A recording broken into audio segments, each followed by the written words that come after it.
All right. Wednesday, baby. We are live.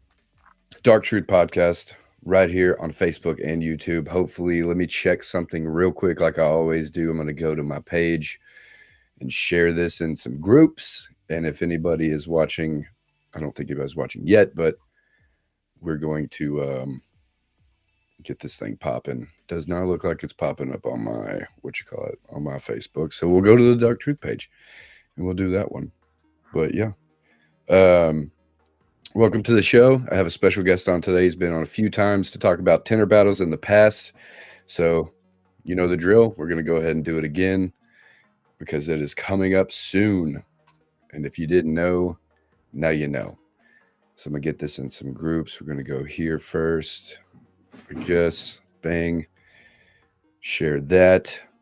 But anyways, I've had him on before. We've talked about the previous tinter battles, like I was saying, and I can't wait to talk about this one. This one's going to be great. It's in Houston, the 10th and the 11th in January. Bear with me for just a moment while I share this to a couple more groups real quick, and then we can get started. We'll go to this one. I'm just going to share it to all of them real quick, just because the more people we reach, the better it's going to be, right? That's what they say, at least. So let's do it. Tint Wiz community. All right, cool. So got those shared. I got to share it to my personal page. I wish you could share this, like the live stream, before you start the show. It's got the event and everything, but it doesn't have the option to like schedule that you share it. That'd be pretty cool. Oops, excuse me. But again, give me just a minute, guys, and we will get it going. Oh, I forgot to change the damn cover photo for this fucking week. Oh, well. Anyway. Yeah, so this week has been a good week for me. Today is only Monday, so it's already been a good week. I did a flat glass job today. It was 116 square feet. It was 21 panes. They were like the 31 by 28 double hung windows. And then a door, and then two of the little side windows with the little half crescent rectangle or whatever.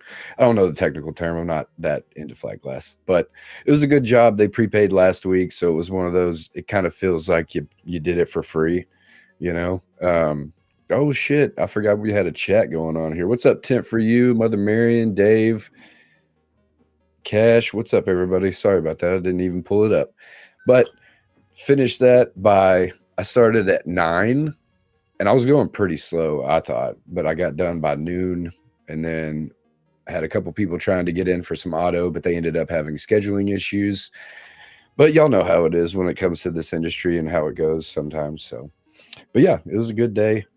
Tomorrow I've got one in the morning, and then I think I have one Wednesday morning, but this week's been pretty slow. So it's slowed down a lot on my end. Here in Arkansas, but you know, if it's not going that way for everybody else, that's great, man. I wish everybody success in business and all that good jazz. But anyways, let's get to the matter at hand. I do have the man himself ready to rock. We got 6 people in here, so we might as well get this show on the road. But without further ado, I'm gonna do the intro video and then I'll bring on Carlos. So hang tight for like 7 seconds, I think. Something like that. Where's my videos? Oh, they're there. Cool. Sorry. Anyways.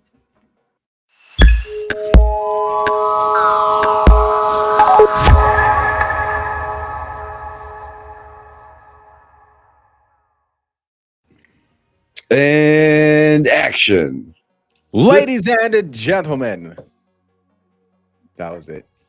That's all I've got for this show. I was waiting for it. I was waiting for the spiel. I thought about doing a over-the-top intro, but I didn't. What's up, Ladies dude? and gentlemen, welcome to the Dark Truth Podcast featuring the host, Shady J, and the guest, the glass tinted films like a tinter reading, hell-raising, trailblazing, the Texas Squeegee. Here for a very special episode of the Dark Truth, shedding some onions, pulling the layers of the onions back to find out exactly what's going to happen with tinter battles, what's new, what is historic, what is different. Every show is always something new for this industry. And I'm excited to share for this one in January 10th through the 11th, Houston, Texas, back where it all started, back where the movement was launched, bringing it back home now much bigger, better than ever, more popular than ever before, actually. Finally having some mainstream attention and of some influencers doing some reaction videos as well online. So those have been very entertaining. But I feel, Shady J, that the world is experiencing the magic of tintertainment, and they are loving it. Man, I agree, because seeing, I sent Carlos this video last week of a just random TikTok video that I was scrolling. You know how you just sit there and doom scroll, and this guy goes, the first thing I see is, has anybody been following Tinter Battles 26? And I'm like, hold on, this has got to be some promo video, right? And then I kept watching. I was like, this isn't like right up, and I'm not saying this in a bad way, this isn't up Carlos's alley, like of how he would set up this video. This guy did it all on his own or whatever, independent influencer. And I look, and dude's got like 400,000 followers. Yeah. And I was like, whoa. So it's like seeing somebody with a following like that, and then it being what we're doing, you know, in the competitions and stuff, it was just really cool and remarkable to see just an average person that does, like, you know, content, watching the content and being encapsulated by it and wanting to make a reaction video. I thought that was amazing. Yeah, man. There's apparently many more of them. Yeah, I get sent some of them. I mean, they're out there. I'm sure there's probably more that are out there that we're just not aware about, but it just happened to, right. You know, there are people that are like you said, they're doom scrolling on social media, and it's kind of like it's out in the wild, and then you end up finding like, oh, there's a reaction video to some content that we produced, and it's pretty cool. Like even Cody Becker the other day was I was having a conversation with him, and he had sent me a random message, you know, that kind of sparked the whole conversation. But he sent me a random message, and he wanted to just let me know. It's like, hey, dude, I was at the gym wearing the Window Tint Warriors t-shirt. Some random guy just comes up to me and tells me, it's like, oh, you're into window tint. I just saw like this, you know, this video with competitions, and like thought that was pretty cool. So like Cody had a random person just go up to him at the gym just because he saw a window tint shirt and was telling him about what he saw online. And so it's been crazy, man. It's been pretty cool to see though, because you know, it's funny when we go back a couple of years when I started getting involved in the social circles, like in our industry, and David Carley was one of the first people that I first met, but he would tell me, he goes, you know, like the window tinting career doesn't have the most positive of views in the world for some reason. You know, they don't see it as and I experienced it myself whenever I started the shop and I was a window tinter, and you know, people would ask, what do you want to do? Or what do you do? I was like, I'm a window tinter. And like, well, what else do you do? I was like, that's all I do. And it's like, right. Is that a real job? It's like, yeah. You know, it's like, for some reason, and I've seen this in some of the videos that we've done where people have opinions of tinters and they think that tinters are like meth heads or crack heads or something like that. Like they have no idea. Right. Like our industry is so diversified with personalities and people of all types and levels. And I feel, you know, really grateful and proud of the fact that the content that we've been doing lately has been shedding more and more light to like, no, these are real individuals that are passionate about what they do. They're real, like good human beings. Like I think of Mark, you know, Mark Quintana, Elio Albello, like those guys. Like to me, I always felt like, you know, they're when we put our content together, they're the stars of the show. You know, it's, they're the ones who you should look at and saying like, that's the beacon of what a window tinter is in our industry, not the Joe Schmo down the street that's, you know, shooting himself up, because that does not represent our industry. So I've been really proud. Yeah, but there are a lot of that when it comes to the fast money of window tinting, but it's not the vast majority. It's the majority of people that tint windows are pretty clean cut. Like we've all got issues. Don't get me wrong. We've all got something that's wrong with us, but it's not like I want to clean your windshield at a stoplight. You know what I mean? Like it's not like that bad. That's not the image. You know? Yeah, I'd say it's not the image of the everyday tinter, you know, but for whatever reason, that's they must have seen something in their life where they think that was the average tinter, and it's not. You know, like there's a lot of more people that out there, and I'm glad that you know, some of the content that we've been able to produce has been able to change people's minds and truly have them appreciate.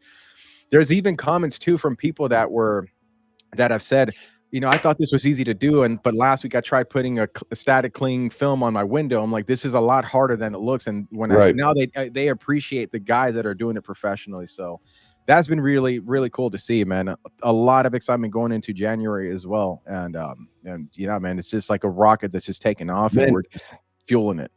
Okay, so when it comes to that aspect of it, like just everyday people like enjoying what we're doing and seeing the videos and stuff, it reminds me of when a customer and me and the customer are talking, and then it just randomly comes up that I do competitions. Like it's usually along the lines of like, hey, do you mind if I wait and watch? And I'm like, no, it's fine. It's not gonna bother me. I do competitions. Like it's fine. And they're like, what? Competitions? And I'm like, yeah, you see that little poster up there? And it's the one of us in 22. And I'm like, yeah, that's me over in the corner. That's the teams that competed, in Orlando. And most of the time the reaction is like, what? Like y'all compete in this? And I'm like, yeah, we do it over, quality and time and all this stuff. And they get really kind of invested in it. And I've had a lot of customers that'll ask me, when they get another vehicle done, they'll go, hey, when's the last time you went to a competition? You got one coming up? Like they're actually interested in what I'm doing, and they will like tag me in videos, or they'll send me videos, or they'll like ask me questions about a certain video they saw, asking if it's real.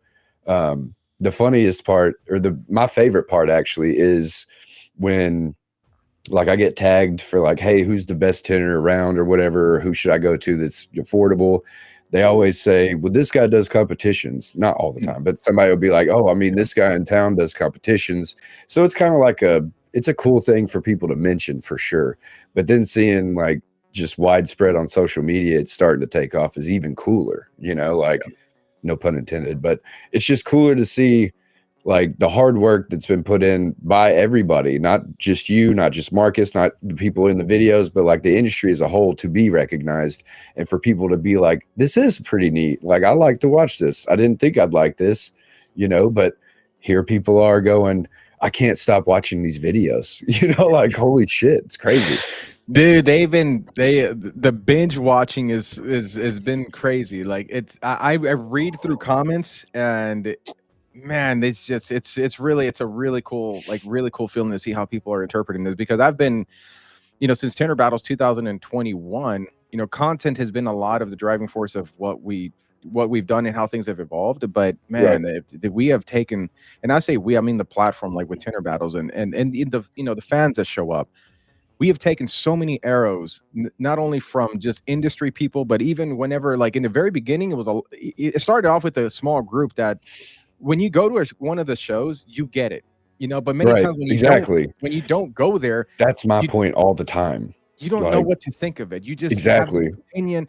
And I've had we've had like the arrows, like, the comments of like, oh, this is a circus act, or this is right.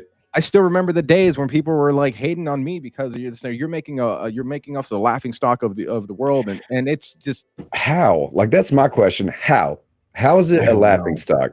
Like, what is so wrong? This is one of my problems with the world today in general. What is so wrong with what other people do to enjoy their time or to bring enjoyment to other people? And I understand if it's not a good thing to do, like if it's like destructive or it's bad for people, that's different. But if it's just genuinely somebody enjoying what they do, what's with the hate? Like, it's like the whole, you should be doing it this way. I hate that. It's like, who wrote the book on should? Like, who should? What is the guidelines for what my life's supposed to be about? Like, just because you don't agree doesn't mean that what I'm doing is wrong. It just means you don't like it, and that's fine. That is life. It's like, you don't like mustard. What? You don't like mustard, dude? It's so delicious, and it's like, I don't have a taste for it, and that's okay, because people just don't like shit, and that's So I can go on about that stuff, because it's even like personal shit. Like, people will say something about, oh, it's just a popularity contest. You're just trying to have people like you or whatever. It's like, cool. Yeah, you're right. That's exactly what I'm doing. So I just, you just let people think what they want to, honestly, because at the end of the day, you don't know everything that they're thinking. They're projecting this one thing because they are unhappy with it. Right. And like, whatever, dude, like, cool. That's what it comes down to, man. Like, how you see the world is how, I mean, how you view the world is how you're going to react to it. And so, man, it be your own people, bro. It be your own people, bro. No. It's because what David Carley means is that he doesn't like the Texas Squeegee. He loves the Texas Squeegee. That's Okay. All right. Fair enough. Yeah, but no, dude, this started like, from the very beginning. Like we ultimately, from the very beginning, we had a lot of people that would talk bad about it. And as the content got, as the digital footprint got bigger, then you started to see people outside of the industry that were like, WTF is this, and this is silly, and this is goofy, or whatever. I always just took it back to, don't take it personal, just figure out like why it's coming across that way on the production side of the content. Right. Because I know, like, me personally, I know that I love watching window tinting competitions. I love the people that compete in these things, which is why you hear that passion in my commentary. So I knew that it wasn't that there was something wrong with it. It was maybe like we just need to tweak a few things and layer, like it's just layering the production of what we do with these things. And so so it's just layering the production of what we do with these things. And like, man, the amount of people that we've blown up just on the stuff that we've been able to produce, people like Fernan, for example. Fernan has got a ton of publicity from the productions that we have done for him. Right. So, Tinter Battles was his first event that brought him out to the competitions. And ever since then, he's been hooked, and he goes to every single event. He won't miss one. He's a competing monster. He does well at all of them, So, but we go from there to like now, and then to be able to see how the tides have turned from not only industry people like hating on it and then becoming fans of it, to then, okay, outside people industry making fun of it, and now they're like binge watching it and want more of it. So it's like it's coming together of finally we're hitting that stride. Yep. And I can't wait till January, because when we got the content production side of it right, when we got the layering of it right, the commentary with the angles of it and everything, when everything got kind of layered into to now where it's actually entertaining to the average consumer, we haven't done that kind of production at a Tinter Battles. And every single year we learn something new, we try different things. But now going into January, it's the first time that we're doing the show back in Houston. So the production team are people that I've worked with already in the past, and then it allows us time for a rehearsal and things of that nature, because one of the biggest challenges with doing the types of events that Tinter Battles does, because it's not a trade show, it's more of an and that's the part that people miss, man. Like, it's like, why do you just let that part? It's literally in the name. Like, you just let it go over your head, and you just want to. It's all the semantics that people point out, man. Like the little, like, just being nitpicky as hell, dude. And I'm like, oh my God, you would be a terrible tint customer. You know what I mean? Like it reminds me of those Tesla owners that are like, what is that little bitty speck? Or whatever kind of fucking car owner. I'm not trying to knock just Tesla owners, but I'm just saying, like a customer that's just like magnifying glass and like trying to find the flaws. And it's like, dude, come on. Like, just enjoy something, or just leave it alone. Yeah. Do your own thing. Show up to one. Spend the money. Right. Enjoy it. When you go to one, you get it. It's a lot of times is whenever you see it online, people cast judgment on the things that they don't know. Like, people don't like not knowing things, so they cast judgment because they want to. They got to put a label on it, and that's then they take that as their truth. And it's like, well, you've never been to one of these shows, so you don't know what they're like. You don't know what you're missing out on. But like I said, man, January 10th through the 11th, it's gonna be our biggest digital footprint show for sure. I look back to a lot of what we've done in the past with, like, Amelia Island to me stands out as my favorite show that I've ever been to and personally ever hosted. But coming into January, being at the Royal Sonesta, it's more of that feel than it was to pretty much any other ones that we've done. Right. So Ricky has something to say here. I haven't even read it yet. It's because people don't understand it. I was guilty of it. I kept silent in the background. Then I finally went to the Tinter Battles, and it all made sense, especially after seeing the content blow up after the fact. Like, that's the thing. Like, Ricky's one of those guys who, like, he likes WFCT. He likes that kind of, event, that kind of, because he's a super professional, kind of guy, like that kind of feel to it. And then, him, I'm just putting words in his mouth here, but looking at it going like, oh, well, this isn't kind of my vibe, but I'm going to have to try to check it out, because he's one of those guys who wants to do it for himself. He wants to figure out something for himself instead of asking everybody else's opinion, seeing what they like. He's like, I know what I like, so I'm just going to go and check it out. Yeah. And then seeing him at was it 24 at 24. Wiz Castle, Newscast. and then competing against his brother, and then seeing them competing and all that kind of stuff, and doing their podcast with them while we were there. It was all fun, man, and he enjoyed the shit out of it because he got to do the things he likes there, like the podcasting and the competing, and got to see the extravaganza, so to speak, Yeah. and the chaos of the battles and all that, and I'm glad that he likes it. Like I'm glad when anybody likes the event, because it's, like I've said in the past, man, it's my favorite event, just because it was the first one I ever went to. It was so welcoming, and it was for a great cause. And now for it to come back to the original place is even cooler. Like to the original city, back to the roots, man. And I'm super stoked. Yeah. Okay, Yeah, so man. when it comes to the event, people that are watching that may not know, I don't know if there's people watching on the pages that I shared to or not. Just give a little breakdown. We've already kind of touched on it, but what is Tinter Battles? Why did it start? And what do you know, what else can you offer people and information when it comes to the event? So in terms of you talking about like January, do you want to, why did it start? Just in general, like just a general, what is Tinter Battles? Well, Tinter Battles is a entertaining competition, man. Every program that we've done since the beginning has a training aspect to it. It started off with like kids in the very beginning in 2021, where we were hosting, Marco, the film trainer, Cazorla, and the Great Dane Gregory from Ceramic Pro partnered up in the first one. We came back the following year. We had more trainings and stuff like that. The first half of the shows, they're always trainings. So that's a lot for the people that are coming to the show, that want to learn, that want to expand their skills, that want to network with others.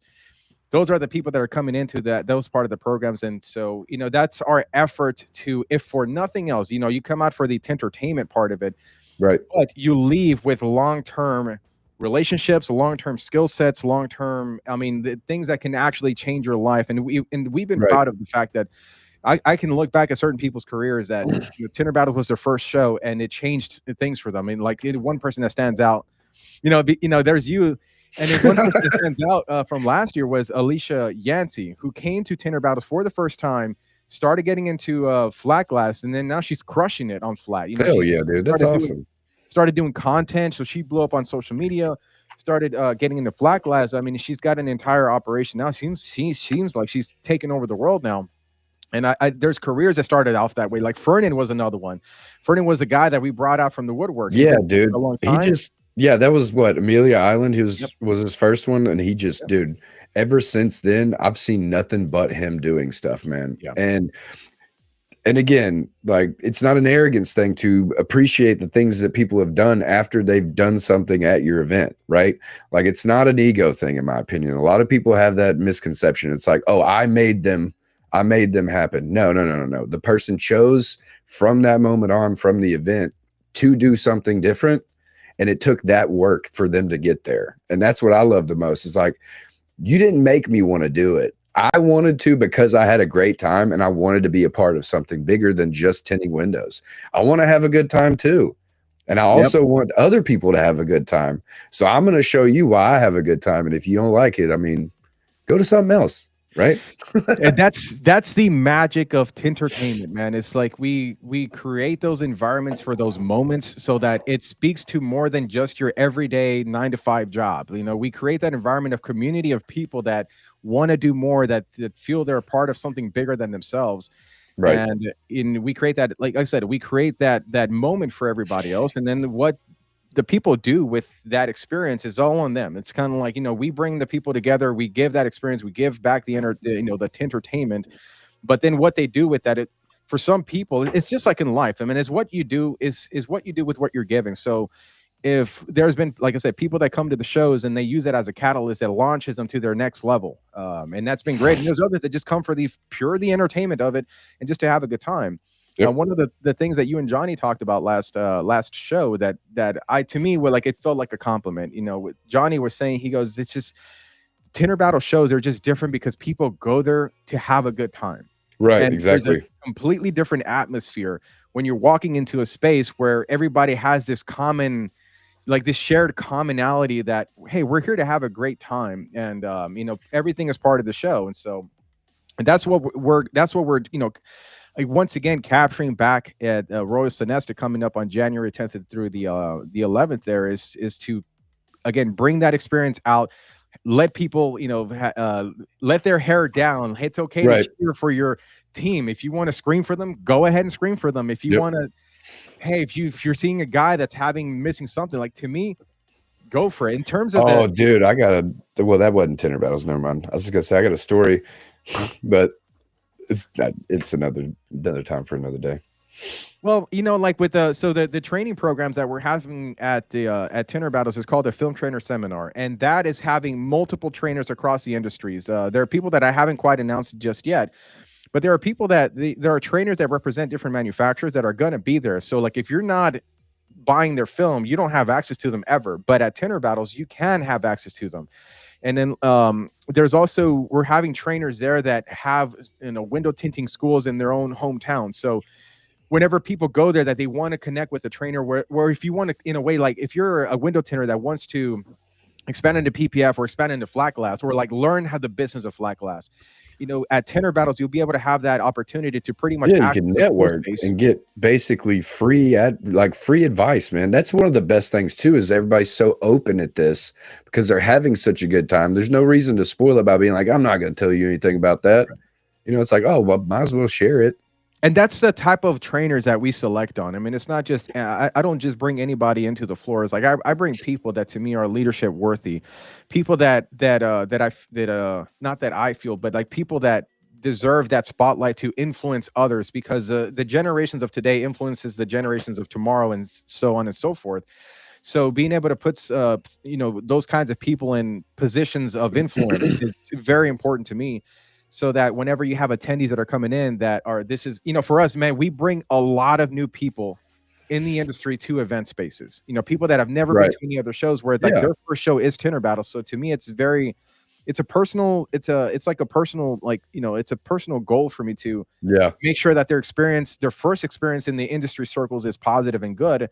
And also with the training program, anybody that's going into access it for whatever training that they want to do, is like, there's people that are there. So it's almost like a handshake to meet somebody. And if you want additional training, then you can take that conversation and say, hey, I want a 3-day course with like Ricky Miller, or like, hey, I want a 3-day course with like Dustin Gonzalez. Right. That then you can set that up for them after the show.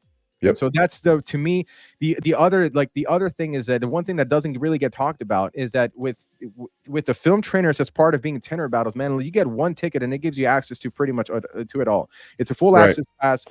That's what I was going to touch on next, is everything that comes with the event. Yep. So yeah, cool. So like, if typically, I can't tell you how many times on Facebook that I see, or people just posting on social media that want training, and maybe they either can't afford it, or maybe they don't know where to go or which direction to go. And those are the people that I'm inviting to the show. It's like, hey, it's okay if you don't know who to go to or where to go to. This is the perfect place to find out.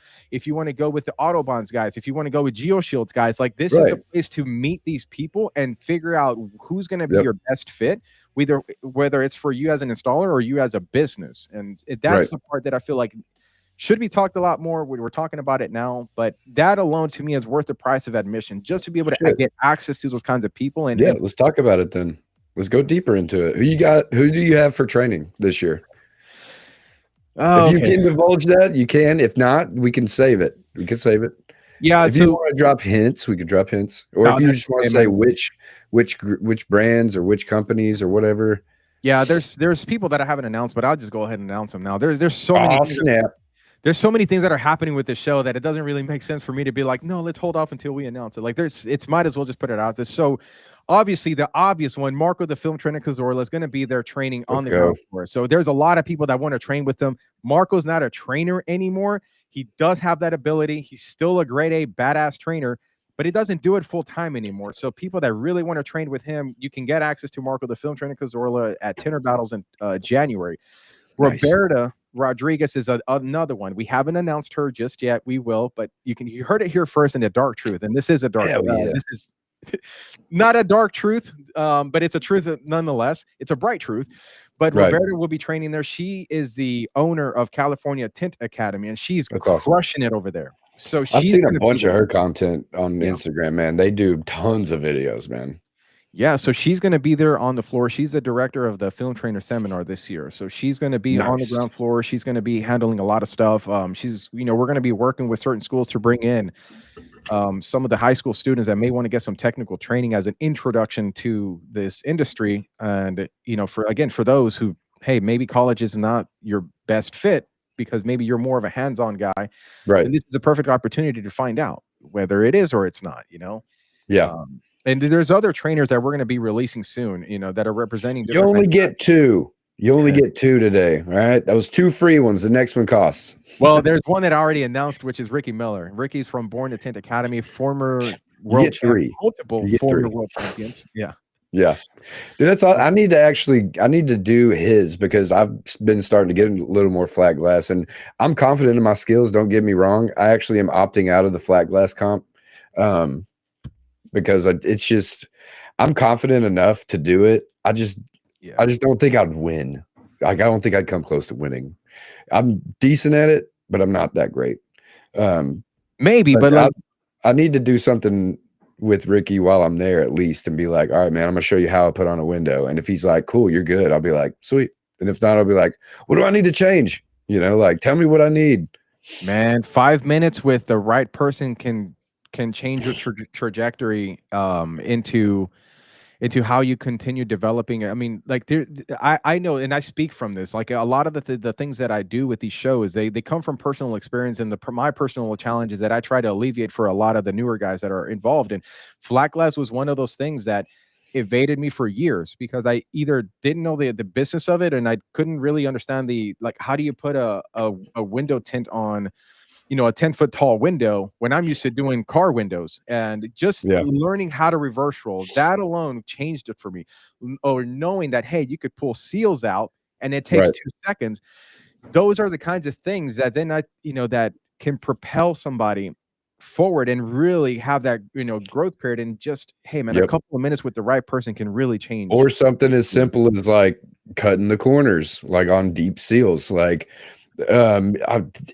I didn't know anything about that until I saw Ricky do it one time, and I went, why the fuck haven't I been doing this? Yeah. Like, because when you think about it, when you go to push the film in, you literally can tell that there's just too much film there. And your mind should go, maybe I should cut a little off. But it doesn't. You're just like, I got to shove this knife in here. Now I got a big old gap, and now I got this crease corner and all this kind of shit. And it's the little details. Yeah, man, like the small stuff. And I know that because of cars, like the small things with cars, I should think like flat glass has the same kind of things, right? But it's just not second nature to, be curious about it, I guess, because you're like, oh, it's flat. There's no really, it's pretty straightforward, like, but it's not. There's some curveballs, especially with the knowledge of the glass that you're putting things on, the film that reacts with it, coatings and all that. See, I'm still kind of iffy about the coatings thing. I need to get me one of them little fancy meter things or whatever. I mean, there's pressure sensitive, there's dry adhesive, and how that affects your there's different as well. I ran into that today. I took my auto slip for Nature 20, which is a dry adhesive, and it moves around a lot, and it did not want to tack. And I was like, shit, I should have brought my important sauce, but I left it at home. And it's on my checklist of things to bring, and I totally forgot it. So Richard, I'm sorry, I wasted an opportunity today to use it, but yeah, man, those are all the topics that are being covered. Is auto tint training, PPF, flat glass training, plus the business of flat glass for those that want to learn how to quote, which TintWiz has been so gracious to provide Tanya, who's going to be there. Yes, and she can teach you. She's incredible, by the way. She's from Arkansas, bro. That's why she's awesome. She's from Arkansas. Like, that's why she's awesome, bro. I'm telling you. Total killer, man. She's an incredible person in terms of her knowledge of how to run the logistics of flat glass. And like I said, man, it's very simple to me once you've already get the mechanics of how to quote flat glass. And hey, we're in an actual building, an actual hotel that you can use it and treat it as like, hey, let's just treat this section as a real world commercial project. Let's go ahead and walk through how to quote this thing out. And any attendee that is showing That's up a to this, great idea. if you know nothing about flat glass, you will walk out of Tinter Battles knowing how to quote everything out, how to get immediate square footage, and then how to send that proposal out to your customer, like all on the spot. Yeah. Immediately, bro. And That's it's one of my favorite things to do is flat glass jobs. You get a quote ready and you go, I'm going to send it to you right now. Give me just 1 second. Yep. Instead of saying it to them, I just say, I'm going to send it to you. But I still tell them the price. I'll be like, okay, so this is the price. Here's the breakdown. Here's the rooms. I put it down like every room you could select separately or just do the full thing, to where I explain to them before I even set up the proposal. I ask them about, what their budget is, what they're wanting to do, like what's the most problem areas. So I break it down that way.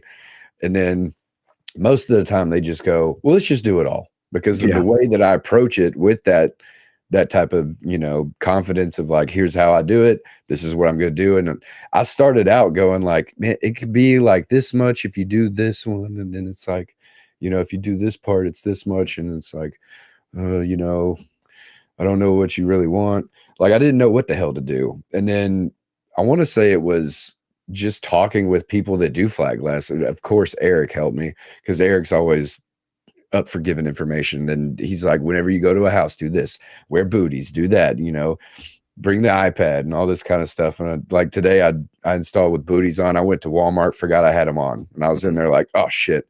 I was like, I look like I just got out of surgery, like, because doctors wear the same shit. I feel like Eric should be there training on the bits, because he was so instrumental in me with my Houston window tinting business in getting into flat glass, because he was a guy that was pretty much like the guiding hand in figuring out, hey, what do I do in this situation? Or like, just presentation wise. David Serro is another incredible source of resource, an incredible resource when it comes to flat glass as well. I mean, these businessmen right there. These guys have done it, man. They've built a company, they've sold it. And now they're running the Tint which was a secret sauce to the company that they sold. And so like, their knowledge is pretty much there. Just one take it away in Houston, January 10th through the 11th, the Tinter Battle. So and you can get that right here on this code. Hold on, if y'all need to screenshot this or share it, you can get the code. You can share it to people that have any questions or want any additional information when it comes to anything we don't cover on here, which I'm sure we're going to cover everything like rules and all that shit if you want to go over that. But yeah, get it right here. I'm going to leave this up for a couple seconds and then we'll bring it back up later in the show. But get your tickets there. Scan the code. Absolutely. Yeah, just a film training portion of it is worth the price of admission there. And I agree, especially the general admission price. Like, it's not, you can make $200 on a tiny car, like doing dyed film, like dyed film. Like just one car will pay for your admission, man. But the knowledge that you're going to get from it is, and we structured it in the way. Okay, there's a little bit of some human psychology, which is how I structure the program. So in the mornings is whenever your brain is most open to absorb information. So that's why we had the trainings in the mornings, and then in the evenings and their afternoons is more of like entertainment and having a great time, and that's where the competitions come in. So that's why we structured it that way. So like your brain can absorb the most in the morning, and then once you've go for a break for some lunch, come back. Hey, now it's time to let your hair down and let's go ahead and let's run the battles and let's kick this thing off. Yeah. Sorry, I thought I heard something. So when it comes to the auto side of things, do y'all have anything when it comes to the sales process for that, and like anything when it comes to lead capture for Tint Wiz and all that, or you just doing mainly the flat glass stuff for that? I mean, with auto, it's whatever the attendee makes it. So for example, let's just throw up a name out there, Tony Kiger, right? Or like Dave Dellinger, because Dave Dellinger is going to be there too. Dave can coach you on how to handle calls and stuff like that. So I mean, the people that are going to be there, they are valuable in more ways than one. So how you tailor your experience is completely up to you. If you're totally new and that's where you're starting, there will be trainers that can help you. If you're experienced, but maybe you want to learn how to torch shrink, for example, then ask somebody in the ground floor. And it's like, hey, can you help me with my torch shrinking? Same thing on the flat glass side. I mean, there's no specific curriculum, and we design it this way on purpose because one curriculum may work for one person but doesn't work for the other one. And so we just wanted to give that power to the attendee to like tailor the experience to yourself. And so go from trainer to trainer to trainer, or go from auto to flat glass, or a flat glass to PPF. It's completely up to you. They have the total freedom to tailor it how they want to. Hold on just a second. Sorry. You're good. So yeah, that's going to be like the film trainers portion that's happening that morning. It's going to run from 9 a.m. to 12 p.m. And then there's be a short break to allow people to go out and get some food, to have a reset before we come back for the competitions. And then we're going to kick that off, and that's going to take us into the evening. So okay, give me just 1 second. I got to shut this door. That's all right. Sorry. Oh man, I'm about to do some commentary right now. Got to do on that commentator voice. But Flat Glass Joe there, by the way, for those that are watching right now, Flat Glass Joe, Marcus Quintana, the current Flat Glass Tinter Battles champions, are returning to defend their titles in the divisions for Flat Glass. So that is something that has been confirmed as well. And I have it on good authority, and I spoke with Mike Powell and Kyle Whalen. So let's go back and let's kind of review some history here. In 2023, we hosted the automotive division for the teams in Amelia Island. Mike Powell and Kyle Whalen were not really intending on competing, but they got selected to compete. So they entered the arena. They ended up pretty much winning the competition. There was a little bit of some controversy there, and let's go ahead and put it on the table. There was a lot of people that are complaining because they had like a mosquito or something on their back window, and they ended up getting first place. And so two things to touch on that. Number one, even though they did have that, everything else was so good that that deduction for that one mosquito on the back still put their score higher than everybody else. So that's number one. Number two, Chris Hardy, who is not Autobahn. Chris Hardy is an Expel guy, was on the ground floor. And for everybody who is like questioning it, go watch the videos on YouTube. Type Tinter Battles 23 Amelia Island. Watch the full videos, and you'll see in the finals, Hardy is walking around in that space. He didn't really know who was in the red car, the red Toyota Camry. He comes up to me afterwards, and he goes, whoever tinted that car, I think they're the winner. And that was Team Autobahn. And Chris Hardy is a hardcore Expel guy. So even he called it. He goes, yeah, even though they had something on the back, they still put out the best work everywhere else. So their score was still higher, even though they did have a deduction. There was some people that they hacked up the gaskets and they're definitely. I'm sorry if you damage these cars. Like, it's kind of like, we try to reflect the rules the same way that you would do in the shop, right? The customer doesn't care whether you bottom load or two-stage. They don't care about that. Neither do we. We judge the result, not the process. So whenever some of these guys were hacking up some of these gaskets, I'm like, yeah, I'm sorry, like, this is basically a disqualification here. You damaged the car. You do not deserve to be considered amongst the best in our industry. I agree. The best in our industry don't make mistakes like that, Yeah. And those rules apply for Tinter Battles in 2026 as well. You damage the vehicles, which, by the way, I'm going to guess, and I'm hoping that this doesn't happen because we're going to have to pay for it on our end, but I'm going to guess that there may be some people that are going to slam that Model 3 door closed when the windows tricked up. That's literally something I was going to talk about on here, because me and Johnny talked about that. Have y'all considered reaching out to the creator of the, what did he call them? I can't remember, but the things that go in the door panel, in the door jams, to keep it from breaking them? I know which ones. Barry Johnson. But I was just saying it might be a good thing, because, dude, man, oh my God, I don't even want to talk about it. But yeah, like you said, like cracking a window during competition, it's like, oh. And it's probably gonna happen. When I say, I hope that it doesn't, by the way. I really hope that the final 6 that we have on there, like, no better. But in the heat of the moment, in the middle of the pressure of competition, like, it can definitely happen where you just don't know and you just slam the door closed. And if it does happen to any of the teams, like, that is an automatic disqualification because you damaged the vehicle. Right. So it's a possibility for that to happen there. We got Ricky over here making a bold statement saying that the Miller brothers are coming for both divisions. Oh, dude. He didn't say Hold win. on. Okay, cool. You can come all you want. I'm sorry, but you're not winning, bro. You're not winning. Oh, that's coming from Shady J, is seeing battles and competitions. Last time seeing it in 2022, but the Ricky Miller, he 23 or no. Oh, not you 23. Did in 23. Yes, you did. Yeah, 23 with Eric. Yep. Okay, so perfect. Now two-time, baby. I'm gonna remember that you, Ricky, for the show. Yeah, dude. I'm gonna remember that in commentary. But so Ricky Miller signed up earlier. He didn't know who his partner was gonna be, and he asked me, "Hey, can I just sign up just to secure a spot, and I'll figure out who it's gonna be?" So I guess I'm hearing it for the first time. He said the Miller brothers. So I don't know if Ricky's still watching, but Ricky, is it you and Josh Miller competing? Because if it is, dude, I'm gonna lose my mind. And look, Josh is knocking on wood.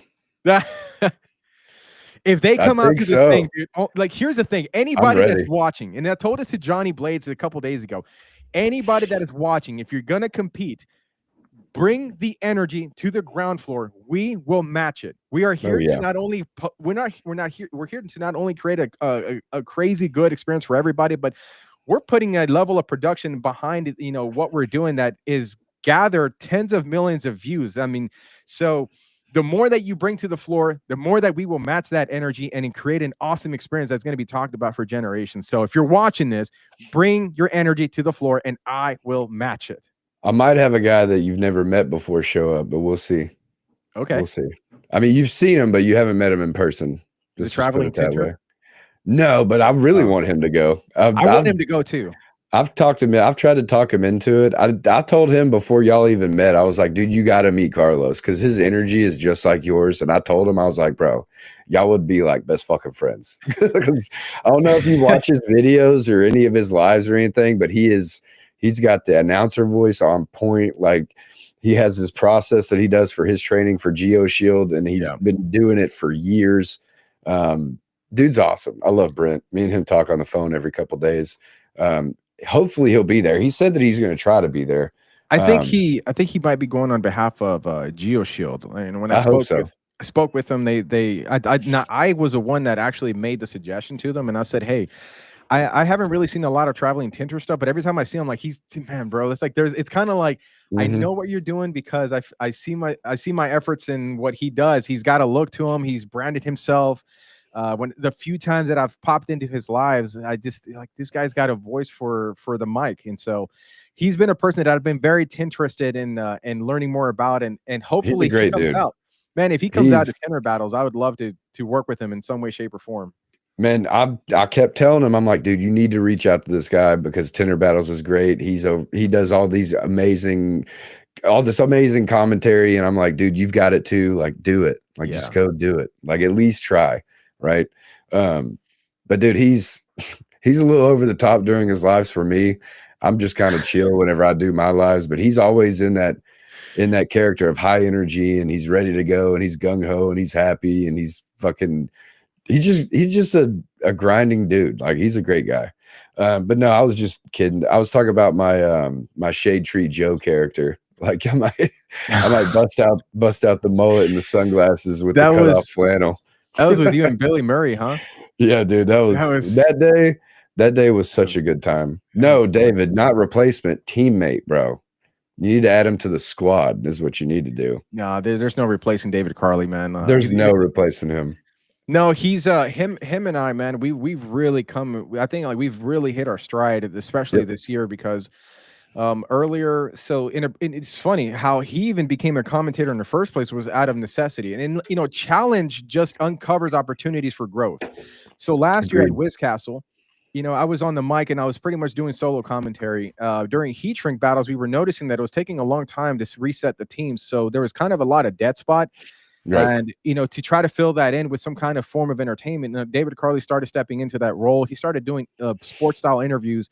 He was really good at it. And then him and I just started just commentating, during the live. I mean, just commentating during competitions. And then it just, it's crazy. I mean, it became a dance. Like, we figured out what the rhythm was, and so it became a little bit of a dance, and we got a flow to it. And then that was the last Tinter Battles that we did. We went over to WFR in March.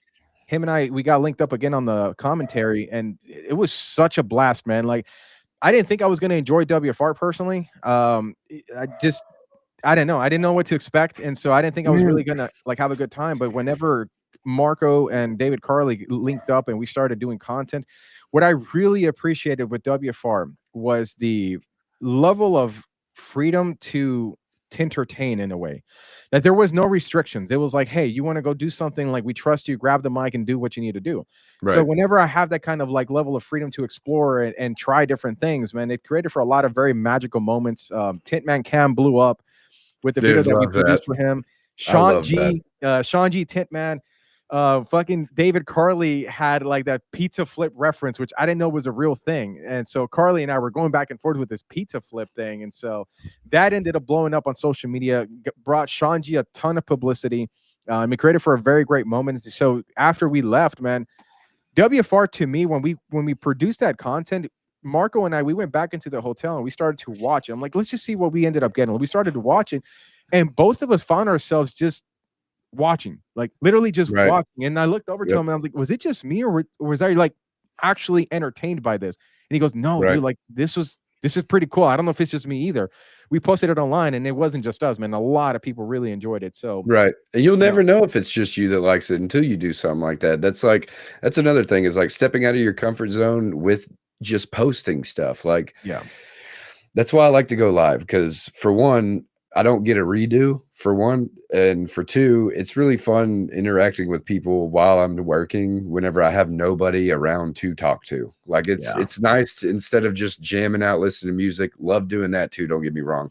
But it's fun to be able to like give advice to somebody that's watching, or joke around with the people like it's shop talk, or even as simple as like just not being by yourself, right? Like, you're just not by yourself. It's like, cool, right, you have one person watching, you're not alone, right. and it makes time go by a little easier.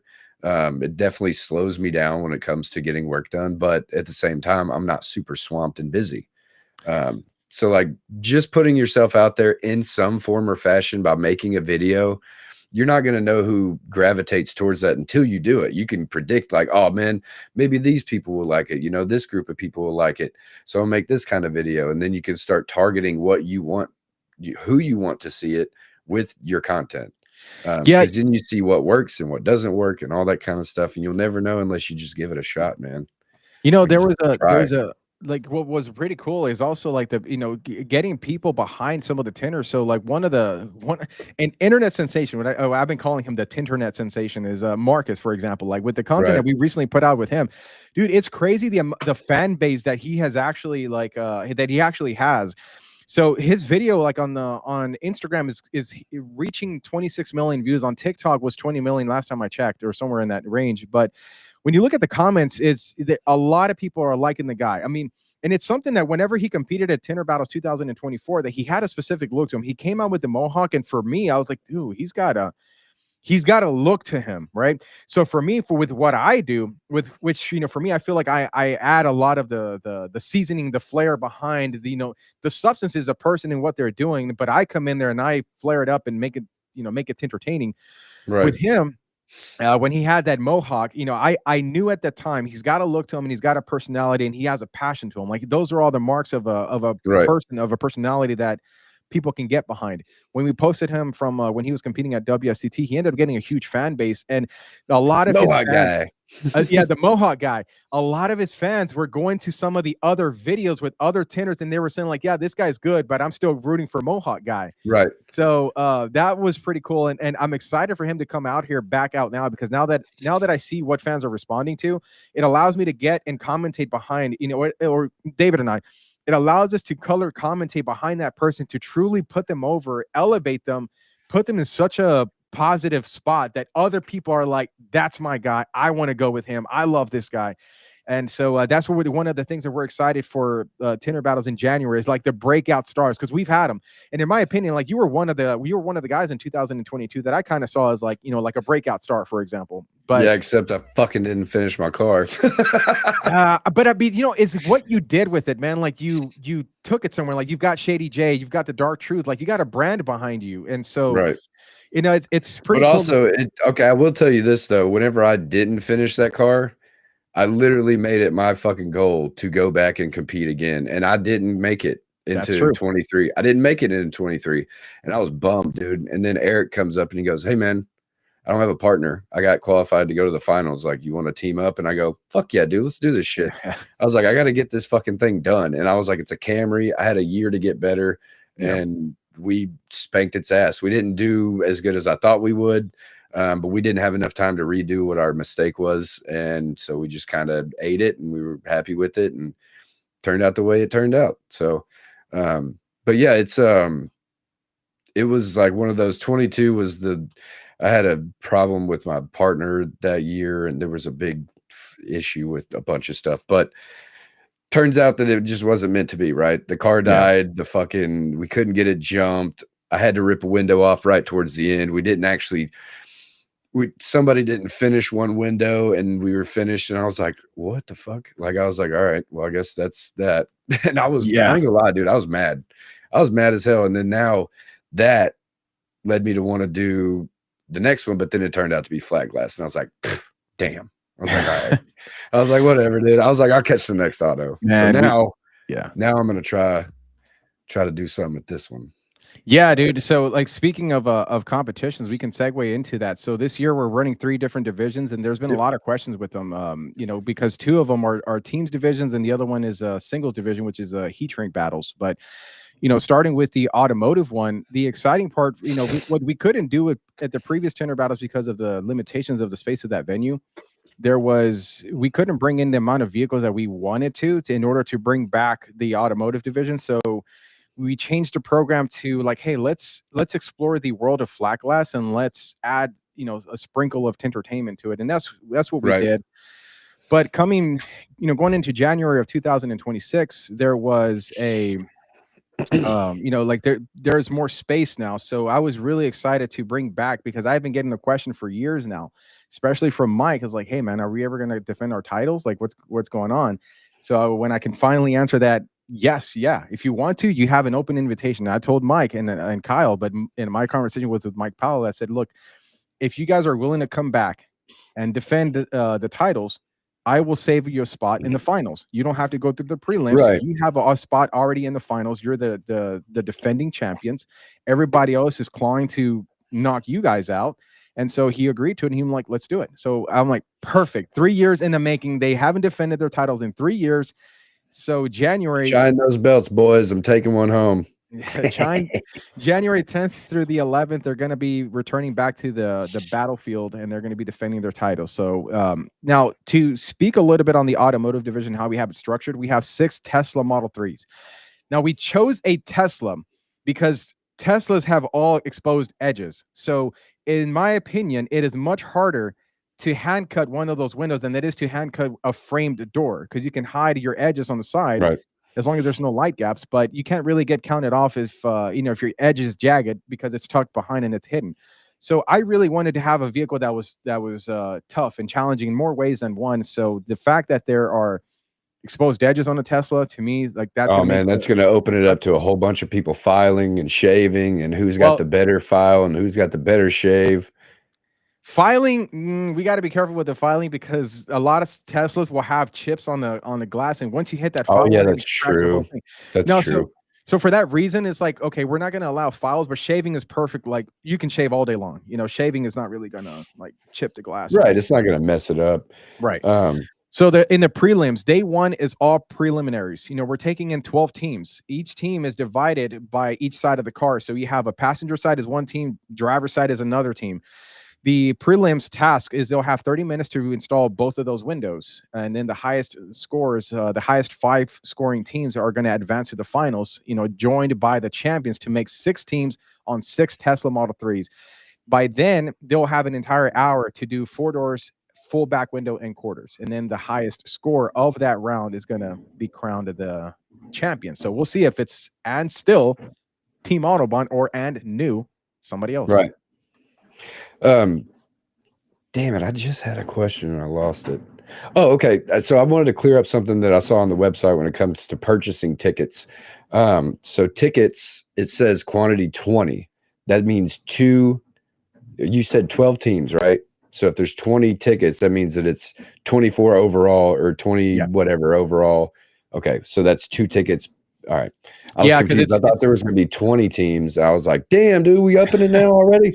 I was like, we already have to get more fucking spots. No, it's basically, so whenever, if you see and I've recently updated it because I get feedback on certain things, and so since we manage our own website, man, anytime that there's some kind of confusion, I try to always find a way to like minimize it. But whenever you see tickets remaining, it's individual tickets remaining. So because you have to register 2 tickets, since it's a 2-person team. So that's how that works. Can you give me just a moment? My dogs are going crazy. Hold on just a second. Yeah, man, no problem. If you want, while I'm gone, go over some of the rules real quick. Hold on. I'm seeing some of the comments here, but so the prelims for automotive, you got 30 minutes to install 2-door windows, both teams competing. So, and then it's going to move into a judging process. The top 5 scoring scores is going to move on to the finals. Now, what we're doing for the automotive division, we're not doing cumulative scores. So every round that you start, you're starting fresh. So once you get into the finals, it doesn't matter how you got into it, what score you had before you got into it. What matters is where you're starting from the finals, and that's what's going to determine the final winner. One thing I also want to mention too, this is not set up like a traditional trade show type of competition. We will have trophies for second and third, but this is more of a winner take all. So if you're winning, we're offering $5,000 to the winner, and plus the championship belts that you get to take home. And what's different this year than we've done in the previous years, you win the belt, you keep the belt. Mike Powell and Kyle Whalen are bringing their belts more as defending champions, but we have all new belts coming out for this competitions. And so if you win the belt, you take it home, it's with you. However, the following year, you are invited to come back. And if you do take the challenge, you are automatically in the finals. And you don't have to go through the prelim process because you're a defending champion. So that being said, finals is going to be full 60-minute time limit, doing 4 doors back window. And the exciting part for me as a commentator and as just a fan of the competitions, the window tinting sports, is how people are going to strategize doing that back window. There are some people that do a Frankenstein method. Others kind of wear it like a cape and carry it in. Others reverse roll it. Who's to say what's the best method? We will find out January the 11th, which is the final day for that. So that's one aspect of it. Ellie, you had asked a question. Does it have to be shaved? No, Ellie, it doesn't have to be shaved. No file, no torch is the normal in most competitions, which is true. We're not allowing files simply because of the risk to the vehicle themselves. So Elia Bella asked, is micro edge okay? Micro edging is perfectly okay. So okay, cool. And the judges will be the ones who determine, like, hey, if you've got a tighter cut, that may work in your favor. But again, with great reward comes great risk. So that is up to you with how comfortable you are in your risk taking and your own abilities as well. Looks like Cash is not going to be competing this time around. Cash, heat shrink battles, by the way, this is a common question that I've got here. Heat shrink battles is an open entry tournament. So what that means is you don't need to register online for it. The way that we're structuring is the way we've done it every single year. Registration is done on site. So this year we're doing a bucket pull system. So I got to come back from that last year too. Go ahead. Yeah. So when we're signing people up, when you're registering to enter the space in the event, they're going to be asked, do you want to compete in the heat shrink battles? And if you say yes, your name is going to go into like a bucket, and then we're drawing out the names to compete. We're going to be taking up to 32 competitors to enter into the heat shrink battle tournament. That is there's no competitor entry fees. We're having a belt from. There's no competitor entry fees. There's no cash prize associated with that specific one. A couple of reasons for that. Number one, we really want to see who the best heat shrinker is, and we don't want to set a barrier to entry where someone that may not be able to afford it can't get in. What we're interested in is who's the absolute best shrinker that took on the challenge, period. So we don't want to add a fee attached to it and then have that be a reason why somebody's not entering. So that is, we also have the heat shrink battles format set up that way because it's the only singles division competition that we're having at Tinter Battles. Automotive is teams and flat glass is teams as well. Okay, so Fernand asks, the only car prelims go to the finals for the auto, not the heat shrink finalists. No. I think that's what he's asking. So you have to compete in the auto competition to go to the auto competition finals. To go to the heat shrink finals, you have to, tournament style all the way until the end? Pretty much, yeah. So yeah, we're doing tournament style. Now, however, I always like to give the fans what the fans want. So if people want to see the final heat shrink battle winner compete and like form a team and compete in the finals, man, all it needs to be done is just make enough noise and I'll make it happen. Yeah. So just no voting. No, the voting was one and done. Dude, I still have nightmares about that. I still do, man. Waking up trying to figure out what to do next and all that shit. It was quite a ride. Let's just put it that way. It wasn't easy, that's for sure. That was a tough time. So Ricky Miller, he has some bucket pull after we show up. Yeah, Ricky, bucket pull. If you watch Kill Tony, there you go. If you understand that concept, man, I love that fucking show. We need to have Tony there one year. That'd be great. That'd be great, dude. Get a couple comedians, dude. That'd be amazing. I'm a huge comedy fan, so like having something like that in an event, dude, would be great. I've had an idea, and I'll talk to you about it off the air because I don't want anybody to steal it. But it has to do with comedy and the tent shows. But we can talk about that later. Yeah, the last video, the guy who did a reaction, he's a comedian from California, and he's been messaging me, and he's like, I could tell he's trying to hint that he wants to be in the show. So we'll see if that goes anywhere. Speaking of that, is that the guy, the bald guy, or is that the other guy that I sent to you? The bald guy, yeah. Okay, so speaking of that, do you want to pull up some of these videos from? Let's do it. Okay, so first one you want to do, since we already spoke on Marcus, or do you want to do the comedian one first? Let's do the Marcus one. That one. Okay. So like to shed some light on the Marcus one, that one is going mega viral. Like it's probably been my most popular video that I've ever produced. So let's, without further ado, let's roll the tape. Yep. Got it all pulled up, ready to rock, and it's this one right here, I believe. So the middle. Yep. That's the. Y'all tell me if it's. Y'all tell me if it's. Oh shit! Sorry. Let me. Oh no, we gotta stop this one. This one. My bad. I clicked on the wrong one. Y'all let me know if you can hear it.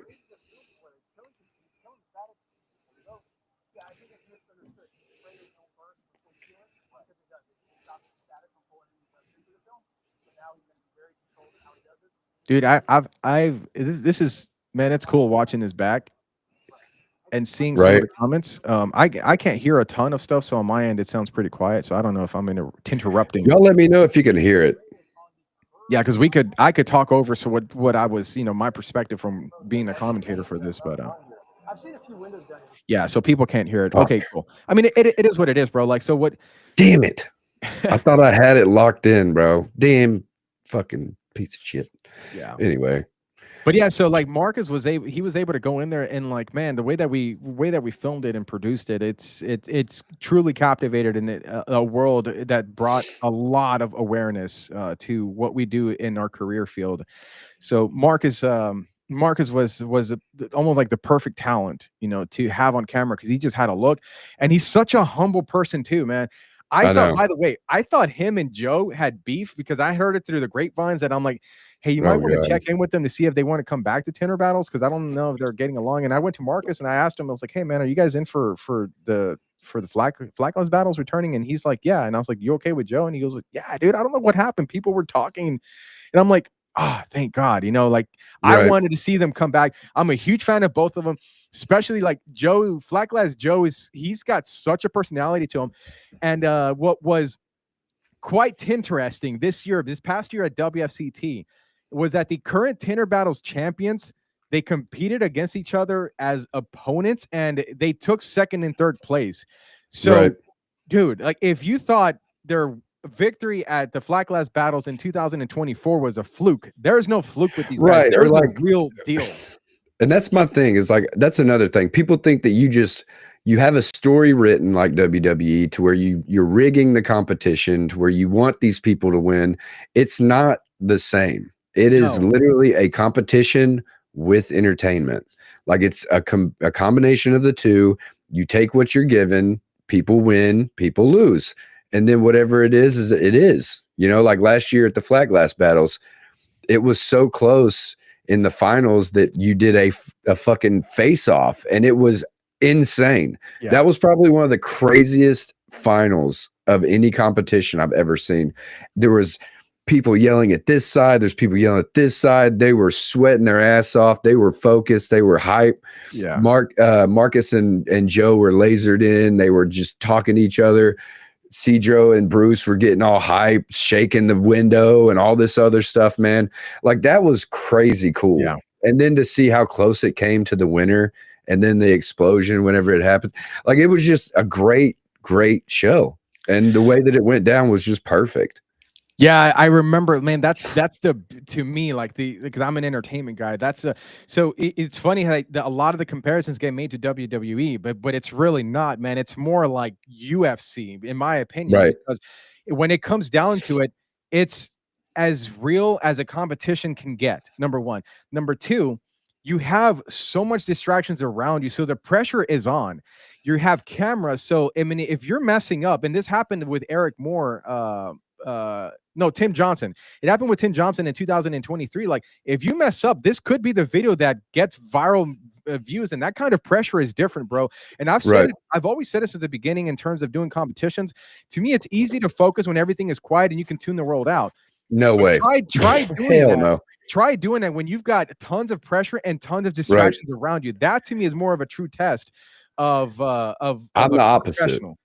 Right. So I'm the opposite, man. I would rather thrive in the pressure, like people yelling my name or like talking shit or whatever. It's easier for me to get over that because it's Yeah. white noise.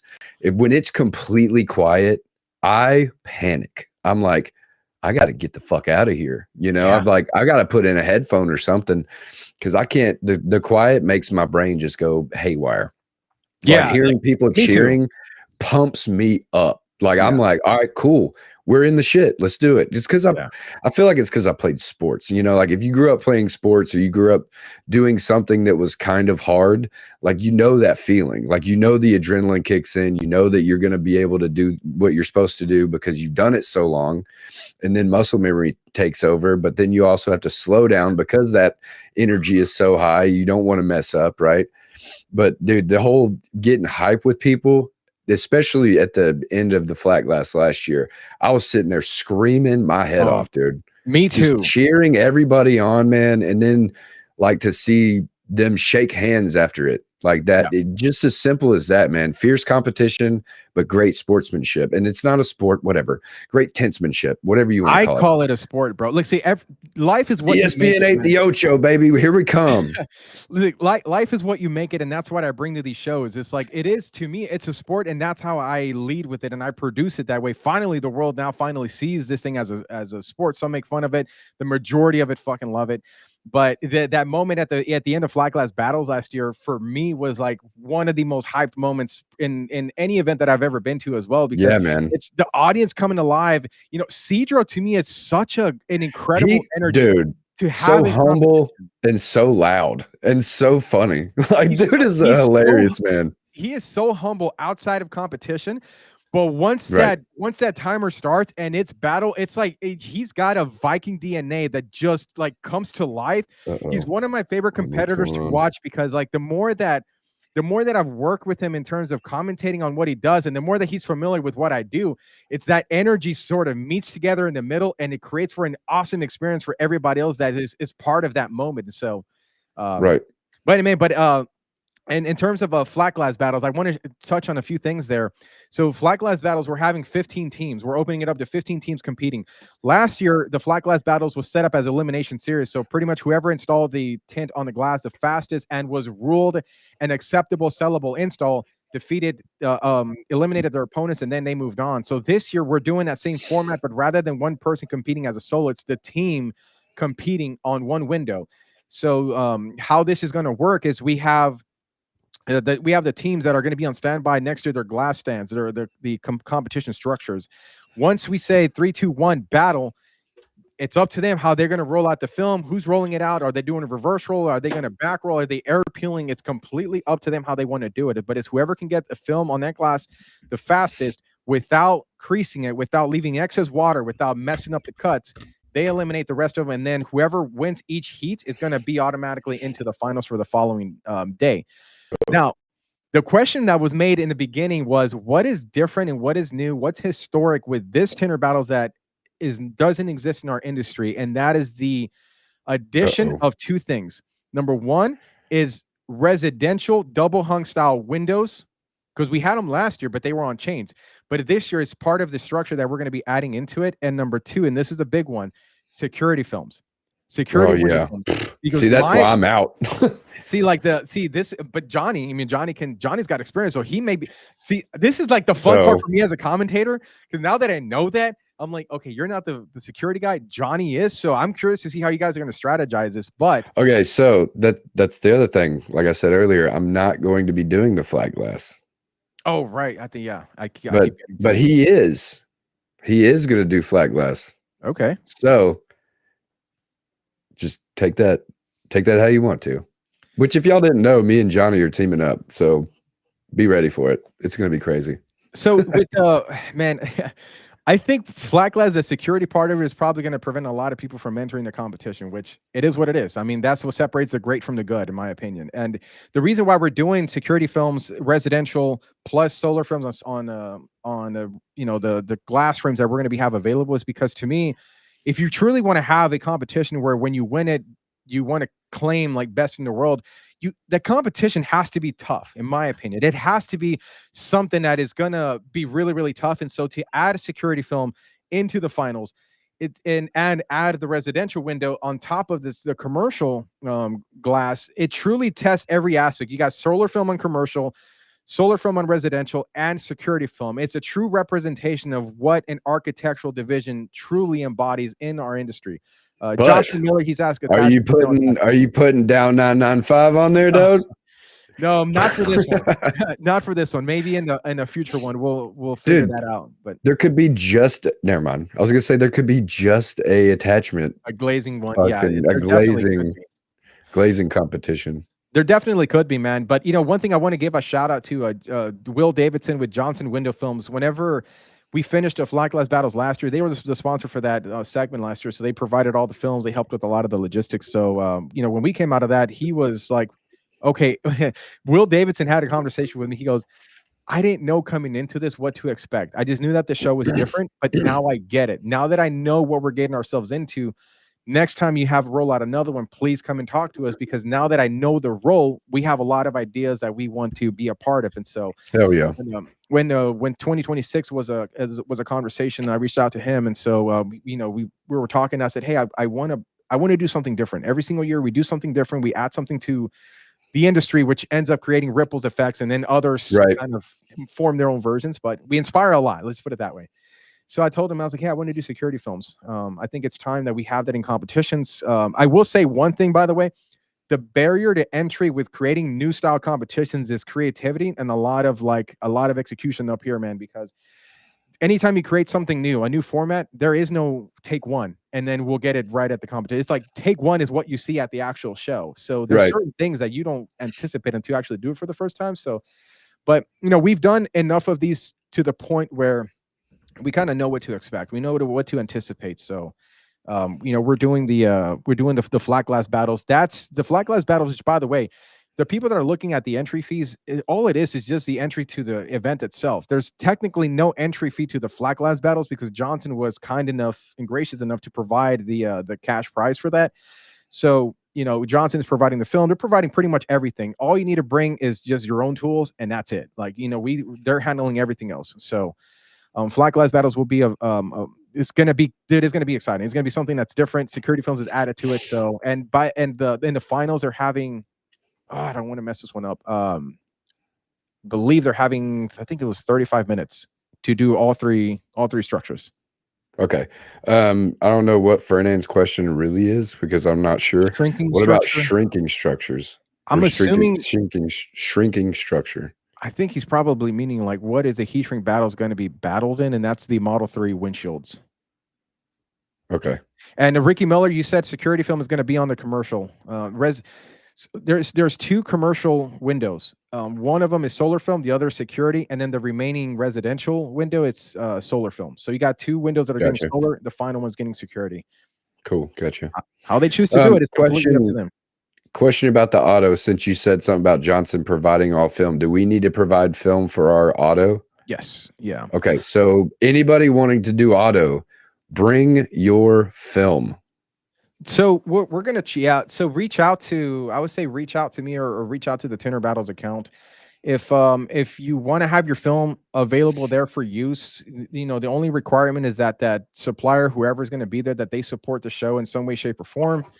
If they're wanting to get the exposure out of it, they have to contribute to having the show. It makes sense. So, right. But if you don't bring a film, or if your supplier is not wanting to support you in the show, we will have a film provided for you. So, which film? I don't think. It's going to be whoever's going to be part of the show. I'm sure, like Autobahn's going to be a selection. Expel is going to be there. GeoShield is going to be there. Cool. We're still waiting on hearing back from a few of the other people that we've reached out as far as who's going to be in the selection of roster or the pool of films that we're going to be there. Are we able to use torches? That's a great question that I think we might be able to find out the day of, or if not a little sooner. Sometimes it's one of those, like, do we ask for permission or do we ask forgiveness? However, if we go with torches, see, on Amelia Island, technically it's a gray area, man. Some would say we weren't supposed to do it. nothing ever happened. I think it just comes down to, hey, don't burn anything down and don't do something stupid. So if we can fix for that, then I personally want to have torches. If it was up to me, Same. I don't care what you use. I just want to see who's the fastest shrinker, because Tinter Battles competitions, it's about testing style versus style. It's like I had a recent comment that was asking about like, oh, what do you allow? We're like the MMA of window tinting. I don't restrict a person to doing one method or one style. Like, we want to know what's the no best style. biting though. No And if biting. and if it's pool shrinking and that's the technique that won that year, then great. And if it's like, you know, I think Super stretch. the super stretch that Domi did in 2023, and like that was Fernand. If we had strict rules, you can't allow for those moments to happen. And so, okay, so speaking of that, Fernand cleared up his question. He means like, do you need to card it out and all that, like the rules of the heat shrink, like when is it done, it'll lay, like what are we doing it's here? got to like, be flattened out, man. Like him and I had this conversation. It's got to be flattened out in some way, shape, or form. So whether they flatten it out with their hand, they flatten it out with their hard card, or a glove, it's got to be flattened out to some extent, because it's very controversial, man. It's where the it'll lay was born from. I remember seeing people at WFCT when some of the booths were hosting challenges, and a certain individual that I'm not going to name, but a certain individual was the type of person that would shrink the back window like shit, but he swore that it was going to lay. And then he would fight tooth and nail with the person recording it until his name got up to the fastest. And like people that knew, they're like, bro, this has got too much tension. This is trash. But I guess he complained enough so that he was a Karen enough to get his name up there. So whenever we don't like Karens, so don't do that. I said, you know what? Whenever we do heat shrink battles, we need to define these things a little bit better. And definitely. So it does have to be flattened. Obviously, maybe a video of what you would expect from a heat shrink competitor or something, you know, like a whole video of like, this is what you need to do if you want to win heat shrink battles. See this is your heat source. See this, you're shrinking the film, and now you have to lay it flat, you know, like this is how you need to do it. But then they're going to be all every detail that you do, I have to do the same. No, you know, because people are going to nitpick that, I'm sure. But so so something that was that's one thing I do want to put out there, for example, so the film has to be flattened out. Now, how do you define completely flat, or what's flat enough? We try to do our best to set up these structures so they're the easiest to follow and understand, and then you leave it up to the judge or the ref. It's just like managing a UFC fight. Like there are ref stoppages, and a lot of times they define it by when the fighter is no longer able to continue, stop the fight. That doesn't mean that every stoppage is fair. It doesn't mean that refs don't make mistakes. These are human beings.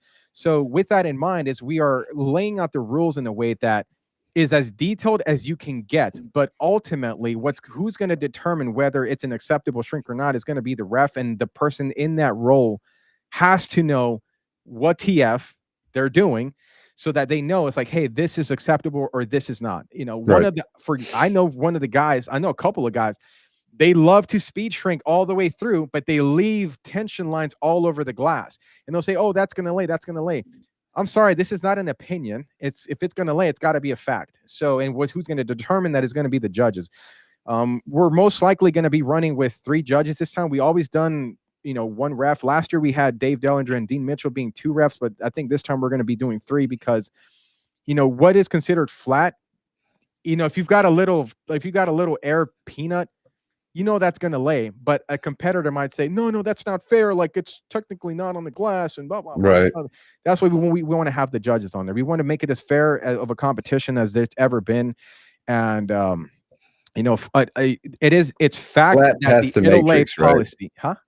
Flat past the matrix or to the matrix? Flat past the installable area. So, okay, cool. If you can't, basically after you shrink it, all it should need is cut and install, and you shouldn't have any issues. And if it can't do that, and it's not going to be good enough to pass. Gotcha. Cool. Yeah. Poppy said that he's not doing it if there's no torch. So if torch is allowed, I'll do it. If not, I'll pass and let Avery keep the trophy. Damn, that's shots fired right there. Elliot Bello there shooting his shot at the last year's heat shrink battle champion there. Elliot Bello was rumored to have thrown the match against Marco Cazorla for some rumors that he was under the impression. I think Marco psyched him out. However, coming back into Tinter Battles 2026, I'm not quite sure. We may run an elimination exhibition series between Marco and Montana if he decides to show up. Marco and Ellie, the rematch. Avery versus Dami, the former champions of 23 and 24. You know, there's only one way to find out. You got to get your ticket to Tinter Battles, January 10th through 11th in Houston, Texas. All right, so Fernand's saying, what about if an opponent calls out, it will lay and test it and fail? And also if the person calling it out I'm kind of confused. I think what he's trying to ask. I know what he's asking because he's asked me this question personally. He knows the answer, but it's great that he's asking about it because it's great to go over it. So whenever you're heat shrinking, one of the things that we've done in the past is whenever you call time and you're like, okay, I'm done. And the ref will come in and he's like, hey, your top needs to be shrunk more. So they would come back and shrink it. This time, when you're calling your time and you're done, you're done. Like that's it. You delivered that shrink, and it's up to the judges whether they whether they deem it as an acceptable shrink or not. But if it's not acceptable, there's no coming back and like touching it up to get into it. Like once you call it, it's done. And that same rules applies to the flat glass battles. When you're laying your window on there and you step back and say, okay, hey, I'm done. I'm ready for judging. If the judges says, no, you got a little bit extra water up there, or like, hey, your bottom is lifting, there's no such thing as going back. No touch-ups. Because it's the same as it would be in an everyday job when you're working for a customer. Once you leave the job site, that's for you. That's how you delivered that job. And if you get a callback, you shouldn't be in the finals and you should not be considered one of the best, in my opinion. Agreed. Okay, so heat shrink rules. Head-to-head, shrink past the tenable area, laid flat, no touch-ups. No touch-ups. No crying. No crying. Nope. Please, let's go ahead and let's put that out there. No crying. No, but you know what? Like that's the thing is what happens with it's automatic disqualification if you cry. Yeah. So with the heat shrink battles, every single year it grows, man. Every year it's growing, and so what we do as organizers, we try to accommodate for more, and we try to keep up with the demand of the growth. You know, last year we had a lot of competitors, and that some of them weren't able to make it in. But man, the competition went into like over 3 hours. Man, it was over a 3.5 hour, like a whole battle segment. So Josh, we were doing the podcast, and Josh had to leave to do the shrink, and then came back to the podcast, and it was still going by the time we finished the show. Like it was freaking hilarious. And the first thing I heard was there was a guy in flip flops out there, and I was like, oh, that must have been Nacho. I was like, that had to be Nacho out there. Yeah, man. So like what we're doing this year is it's still head to head, but we're doing heats of 4. So it's 4 people competing at a time, all for the fastest shrink, and whoever gets the fastest shrink eliminates the other 3, and then they automatically advance to the finals on day 2. So this we structured it this way because this allows more people to participate at one time. And so, you know, and again, this is an open entry format, open tournament. A registration is done on site. Whenever you're getting your badges, you can put your name into the bucket, and then we're going to be drawn from that bucket to select the heats. So that's the way that we're going to be running this contest, and we're going to end up with 8 finalists on day 2, and those guys are going to. I was going to say, Josh, I need my get back, dude. You only beat me because I creased the shit card in it. Anyways, but also he had mentioned this earlier. I thought it was cool as hell last year when me and him literally walked around the car at the same time. We both finished the same side at the same time and literally crossed paths. And then I ended up fucking it up. But and we also had a discussion before because I was going to use a torch, and he was like, using torch, and I was like, what are you using? He was like, heat gun. I was like, fuck it, I'll use a heat gun too. I was like, we'll do it. And we both used the Porter cables, so it was very even. And I thought it was pretty cool that he's been doing this way longer than I have, and I was keeping the same pace as him. And then I messed up, and I thought I had him. I swear, dude, I was a little bit ahead of him. But it was going to probably come down to the last couple seconds. And then Dave afterwards was like, man, I wanted to tell you not to card it so bad. And I was like, I know, man. I was like, I know. Dude, so when that happened, I respected that you guys did that because dude, you know, like there's no such thing as 100% satisfactory across the board. So I've had guys complaining that you shouldn't be allowing torches. It should only be heat guns. And then I've had guys like right now, it's like, hey, if you're not allowing torches, I'm out. So what I came back to was you, Ricky. where we pretty much land on this is we want the fastest shrinker. And again, it goes back to the format that's always been true with Tinter battles. We judge the result, not the process. So if you're comfortable with heat guns, then use that. If your weapon of choice is a torch because that's where you have your faster shrink, use that. You know, who am I to say torch is better than heat gun or heat gun is better than torch. Like, take it into the battlefield and let's find out. Right. And Exactly. every year is different. There's some everything comes with its own set of risks, though, because a torch, for example, is you can shrink a lot faster, but it comes at the higher risk. It is way more likely that you can burn, and people have eliminated themselves because they're going too quick and they burn the film. And so torch is one of those where it's almost like you versus you as well. Yeah. Sorry, I was winking at Josh. You're welcome, buddy. David Carley says 2 ways to lose, 1 way to win. That's a famous David Carley line in competition. There's 2 ways to lose, 1 way to win. Yep, for sure. Okay, so we touched on auto flat rules for shrinking or heat shrink training. I think we pretty much covered everything except for the location, the date, all that kind of stuff. We definitely haven't covered the date. I haven't mentioned it at all in the show. For the billionth time, it's January 10th through the 11th. Right. No, but I'm going to bring up the chat. I'm going to bring up the chat real quick if anybody has any specific questions, and they can post it over here real quick.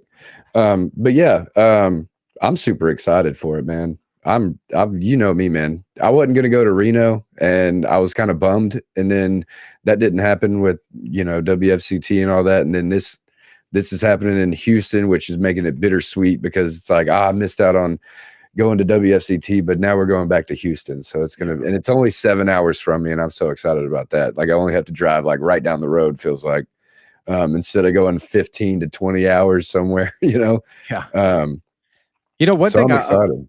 Royal Sonesta, that's the place that we're hosting this in. The hotel is connected to the same spot where Tinter Battles is going to be had. There's a lot of restaurants within walking distance if people want to do dinners over there. And the restaurant itself also has a restaurant in the space as well. So it's very convenient. I call it the one-stop experience for Tinter Battles in 2026. I love it. And then there's 2 hotels that feed into the city. There's international airports, not hotels. For Bush. Yeah, there are 2 airports. You said hotels. Sorry. 2 airports that feed into it. Hobby Airport is one of them, and then Bush Intercontinental is another one. Both of them feed right into it. So whichever one that's easiest or best for people, like, super convenient to get into it. I mean, really, all you need is pretty much like an Uber ride to the show, to the venue itself, and there's no need really to go anywhere else. It's a one-stop experience for Tinter Battle 2026. The other thing I also want to touch, just to put it out there, Tinter Battles, it has evolved from just being a live event to being live event plus in a post-production stream. So with that comes its limitations and challenges. So, for us, we really, really tailor and work super hard to create an experience, but to create a presence. So when you walk into the space, that it looks like this is really cool. And so we got a venue that it's not a huge venue, but it's big enough to create and what I am going to call right now one of the most viral, the most memorable, most high energy, most intimate moments this industry will ever seen. Talk that shit, bro. Manifest it, right? Absolutely. I can't wait. And we got people over here. Johnny says he can't wait to see everybody. My buddy Jay Peters, who goes by Shady Squatch because he's fucking 6'12".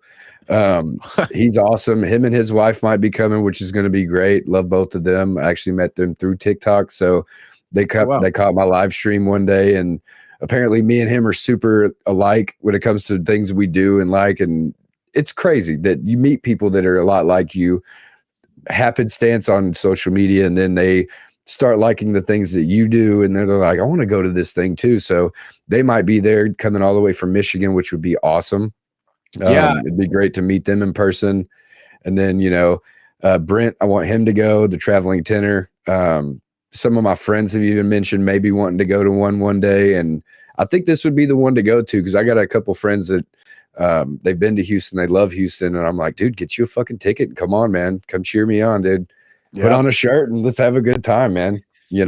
I see Ricky Miller, he said that. So I've known Ricky for flat. Haven't really seen him. I don't know anything with him in auto. I don't think I've ever seen him compete in auto or even do auto, but I guess he said he made his name in heat shrinking a bug back window cut and installed in less than 3 minutes at Johnson's window film booth at SEMA back in the day. So now that, to me, I'm gonna remember that. I'm gonna lock that in. So when that's impressive.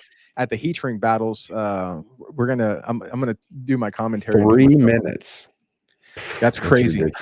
That's crazy. I wish he had that content. I would love to see. Oh, it said look. I guess it does exist, dude. Hey, Ricky, whenever we get off the show, can you post that on the Tinter Battles group? Right.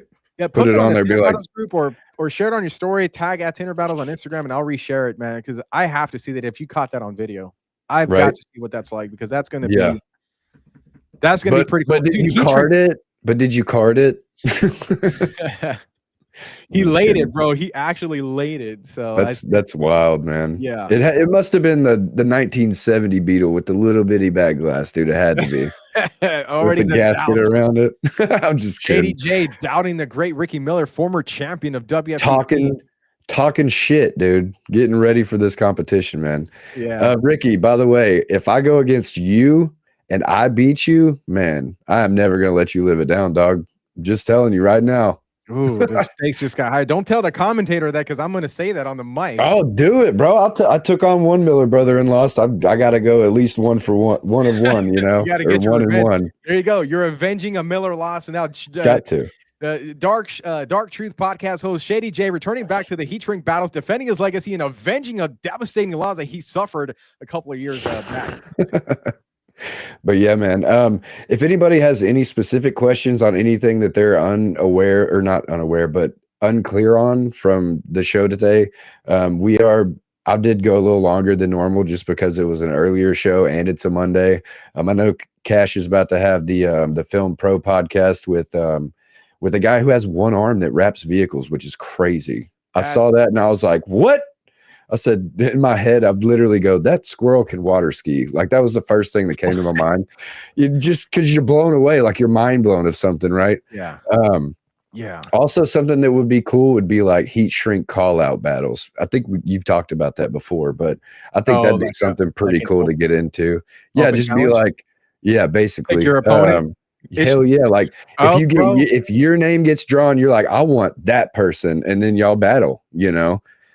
You know what? I may have it could be like a little fun thing in some type of dead space, you know. I'm gonna say, you know what, if Mother Marion is watching, because she's the person that came to mind, because I've been rolling with this idea of having some heat shrink challenges at the venue.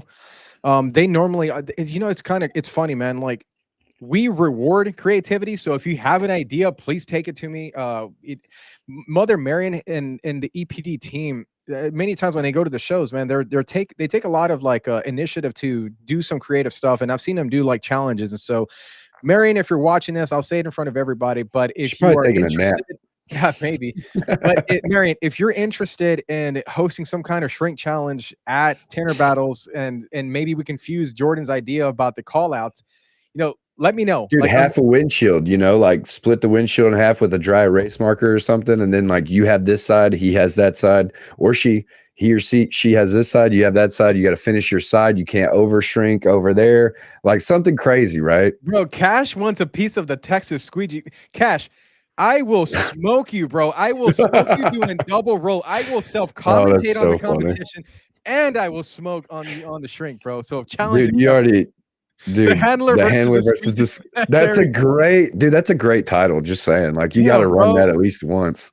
Can we get like 27 hours in a day? Like, there's so many things that I want to do for the show, but we're so like limited on the timing of it. But hey, during the film trainer session, I'm sure I'll be a little bit more freed up. Cash, if you want to call the Texas Squeegee and go one-on-one with the tinted one, you got yourself a battle.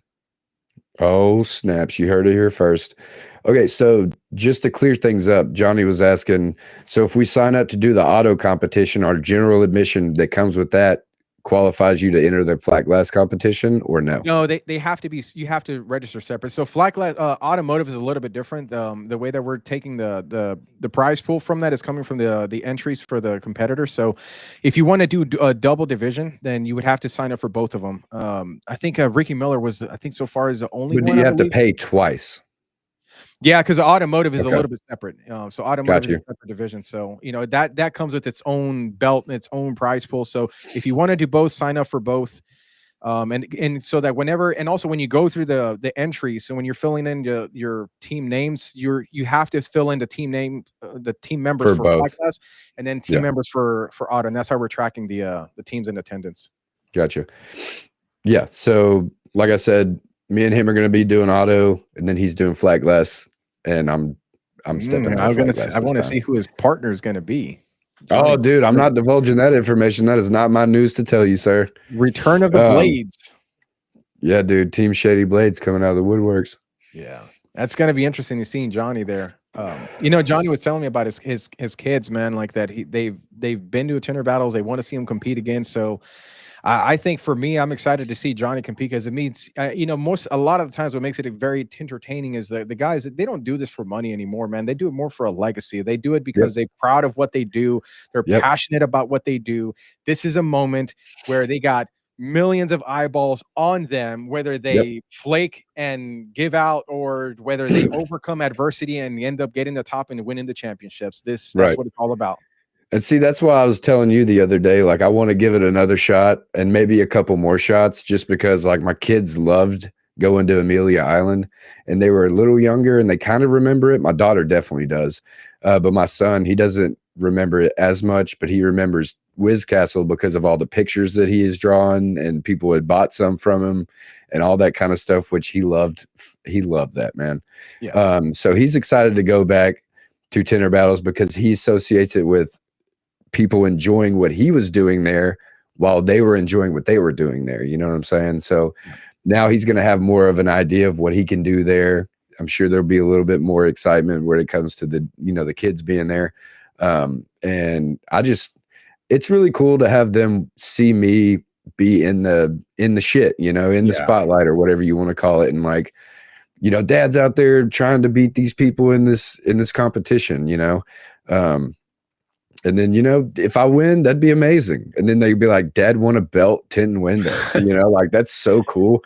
Like it'd be great, you know. But man, a lot of the people that compete, they do it for a lot of personal things, and that's why I do it. I don't do it for anything like external, like validation from anybody. I do it because I enjoy it and I think it's fucking fun, and I have to prove it to me and, you know, show my kids and friends that I'm really about this stuff, man. And it's worth it to do this kind of thing instead of just sitting on the sidelines watching. It's a lot more fun to be a part of it, you know? Yeah, man. Yeah. So that's the part that I love learning about that, because in commentary, the role that I do, you know, the role that I take on, because now always I know, spot on. yeah, well, I try to do my best, man, because like the role that I do is like I know now that we have like a global audience, and so how I describe somebody, how I get them invested into them. Like if you listen to the Marcus video, like you'll see why people really got behind the guy. But the more that I know about a competitor, the more that I can, you know, it's called color commentary for a reason, is because to the average viewer, they're just seeing a person that's tinting windows. But once I start commentating, and once David Carley and I do our spiel, then we start to color the person and talk about the background, you know, talk about Ricky Miller and his former champion. He's got Born to Tint Academy, and he's got, you know, we talk about you and your daughter being there at Tinder Battles 23 Amelia Island when you guys hugged each other at the, oh man, that was the best, man. That was the best. I'll never forget that moment. Marco Cazorla coming out with his kids on his shoulder, and like those moments that he can look back on and reflect and like, man, that was a great time. So, you know, when I do color commentary, I always try to put people over. There is a video, by the way, that I encourage people to go watch, and this is the one with Les Holton that we produced with him competing at WFCT. It didn't go in his direction. You know, he ended up having a light gap, about 2 minutes to go. You could tell whether he was debating on replacing it, but it was just too close to call it. Listen to the commentary very carefully, because even though we happen to catch less at a moment that was less, you know, less than desirable, right? You still highlight him, still put him over. You know, we still talk positive. And if you look at the comment sections, people were very receptive to that. I don't think I've seen to this day. There's been probably hundreds of comments on those videos. I have not seen one comment that talks negative about Les. And it comes back to, hey man, whenever you're out on, and this is a message to everybody here from the commentator of the show, when you're out there on the field and things go a little bit sideways, don't be too nervous about how it's coming across on camera, because we're doing our part on our end to let people know is like, hey, at any given day, this happens to us on a regular basis. It happens to guys that are doing this for 20 plus years. It happens to guys that have been doing this for 5 years. David Carley had a famous line that it was fun. He goes, you know, for some people, it's just the sun rising at the right, I guess, the right angle, and they win for that day. If you run the competitions, the same contest, same everything, the next day you'll have a different winner, man. Sometimes it's just the way somebody farts and the way that piece of the wind blows through. Right. Yeah. You never know, man. And that's what makes these competitions like really exciting. It could be anybody's victory at any time. Yeah, dude. Any given tint day, I say, you know. But man, we're at an hour and 45 minutes here. We covered a whole lot of stuff, man.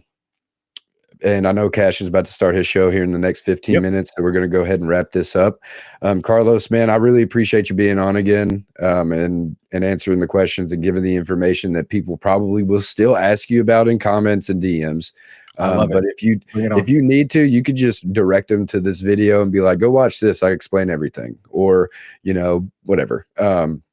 That's what it's here for. So, anyways, one more question before we get off here, and I've been waiting to ask. In the years of you doing this show, is there one moment or one event that has stood out the most, that you are the most proud of, or that made you feel the most proud of what you're doing with this event? Amelia Island, 1000%. Amelia Island was that moment, that event for me. There was, it's hard to pick one moment because there were so many of them, man. But like, right. It's difficult because I can't pick, like, when you hugging your daughter, like that to me was like, man, that's really cool. Like there's this, the moment that was able to happen, Marco coming out with his kids, I mentioned it. I mean, hell, like there was, I would even say, rest his soul, but Billy Ayton was to me a standout moment in that show as well. When we were, when I had created the Tinter trivia. Yeah. You know what this is? Whenever Billy came to Arkansas, he left this here, and I've kept it since. I use it every chance I get. It never leaves my side. And if it does, it's in a special place. Billy, he was and I mean it in the positive sense of the word. He was a different, quirky, odd individual. But he was a person that I was never really close to him, but I really appreciated that he was open at a time where a lot of the OG guys were hating on what we were doing with Tinter Battles. He was a guy that was there from day one. He won the cookie battles, and he had his little secret with the warm milk or something like that, man. He was always a guy that he would come and tell me, he's like, man, I love everything that you're doing. Like, and he would show me videos of him like power washing doors and having a leaf blower. Like, he was such a fan of the Tintertainment. And whenever I was setting up Tinter trivia, the thing about that game show, I could not seek advice from people, because the moment somebody knew the question, I knew it was going to get spread. So I had to keep the cards close to the chest. But Billy Ayton, like, always surprised me with, he comes across as kind of like a goofy guy, but he knew so much. He was so smart, bro. Dude, you want to talk about the amount of knowledge that he gave me that I can't even remember because he talks so fast. Like, if I should have kept a recorder on me at all times just to capture all of the things, like things that I had never heard of in my life, he would explain. And I'm like, what the fuck? Like, I never even knew that was a thing. And he's like, yep. I'm like, all right, well, I believe you, because you can't really argue it sometimes. You're like, well, you've been around longer than me, so I guess you're right, And, man, a lot of the Tinter trivia stuff, like he would feed me information, and I did use some of that information in the game show, but I couldn't tell him that I'm using it because I didn't want him to prepare for it. But the moment for that I experienced with him, that whenever, unfortunately, when he moved on and he passed, I was like, man, I still remember. Like, I'm glad that I had that moment to share with him when he came out dressed as like Moses or a prophet. I'll never forget when he told me he was gonna do that, bro. I fucking loved it. I was like, bro, you got to. And then he did it, and I was like, yes. I was like, you did it, bro. I was not expecting it. Dude, I knew it was coming, bro. I knew it was coming. And I was a guy, like a guy that was wearing soak shields on his hand, a fucking clock with his face on it.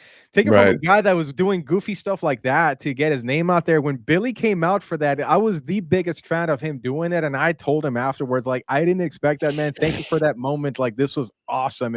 And you could look on your face, dude. Whenever you saw him, I was watching you. I was like, I can't wait to see what Carlos does. You were like, what the fuck? Like, you just smiled ear to ear, and you're like, oh yeah, that's awesome. I was such a fan of that, man. I love when people like take a chance on themselves and risk looking goofy, but when they're having fun, that's what life is about, man. Is taking that chance. He never passed up an opportunity for that either. embracing yourself and who you Mhm. are and what you love. And Billy was one of those guys that, you Yep. know, I look back at that and I think that was one of those standout memories for me. So Amelia Island was the Oh, moment where you were like, this is it. This is where it's gonna go from here. You were like, there's nowhere to go but up from here. that was to me, I think, was a pivot point in the. I mean, I'm biased, but it to me was the greatest show this industry has ever seen, and probably will see for a long time. Maybe we'll see in January. We'll see. Right. But another moment too was Mike Powell and Kyle Whalen. Like when I announce these winners, man, it's. I mean, I know we're going to run out of time, but when I announce these winners, it's such a special, intimate moment because, especially whenever it's like in second place, and then I announce second place, and it's like cool. But that moment, every single, it's like I know that whenever at the end of my life, I'm like, you know, people have their flashbacks, so they right. Yeah. I know that I'm gonna transport back to those little moments when I say in first place. Right. And I wear glasses, by the way, but I'm really watching everybody because it's one of those moments that I'm like, oh man, like if I could capture this in a bottle and relive it, you know. But it's one of those moments where like there is a silence after I say in first place.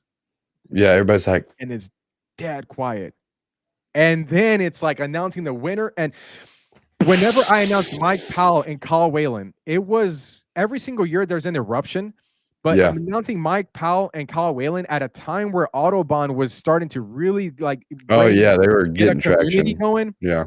These guys were Autobahn guys. They were not supposed to compete, and they somehow made it into the top 3 to then getting announced as the winners. I remember Hannah just screaming at the top of her lungs, Patrick Latman. Oh, like, yeah, I was about to say. Over the top, bro.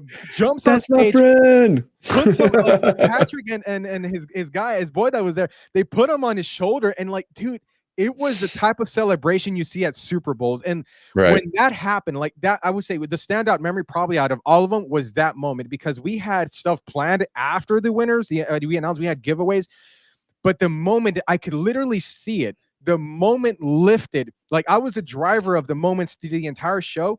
That moment right there lifted. It took a life on its own, and it like it's almost like it took flight, and it no longer needed me, and I could finally step away and enjoy it like everybody else and saying, "Wow!" You're like, "There's the moment." Yeah, you're like, "That's the moment I've been looking for." Yeah, it was special, man. There was no coming. Hey guys, let's do a. There was none of that. It was like this one of those where I made the call, as they say it. I made the call in the ring. Just let the moment live. Let these guys. That evening, they were at the bar, at the fire. It was one of my greatest nights of my life, I would say. That's awesome, man. Good. You need to hold on to those, man, forever. Yeah. Share those with anybody that ever wants to hear about them, man. Even if they don't like it. But January, right here, if you need tickets, here's the QR code again. Again, Carlos, thanks for being on, man. I'm going to give everybody the 9 minutes left until Cash's show starts. But again, man, I really appreciate you being on. And if anybody has any questions, I'm sure they can reach out to Tintertainment and Carlos and ask some questions. And if you would, y'all can share this just to get the information out there, all that good stuff. And this Wednesday, I should have my guests that I've been putting off for the past 2 weeks, CNC Customs. But if not, we will venture into another week or whatever we have to do. But man, thanks again for the Monday night special of the Dark Truth podcast right here on Facebook and YouTube. And dude, I can't wait to be there in January. And Kyle, Mike, polish my belt for me. And I can't wait to put it right up here behind me for whenever I do the show. There you go. But I'm going to do this outro video, y'all, and y'all have a great rest of your night. And I will see y'all in January. Have a great night, everybody. Thank you for joining the show. Squeegee that. Love y'all. See ya.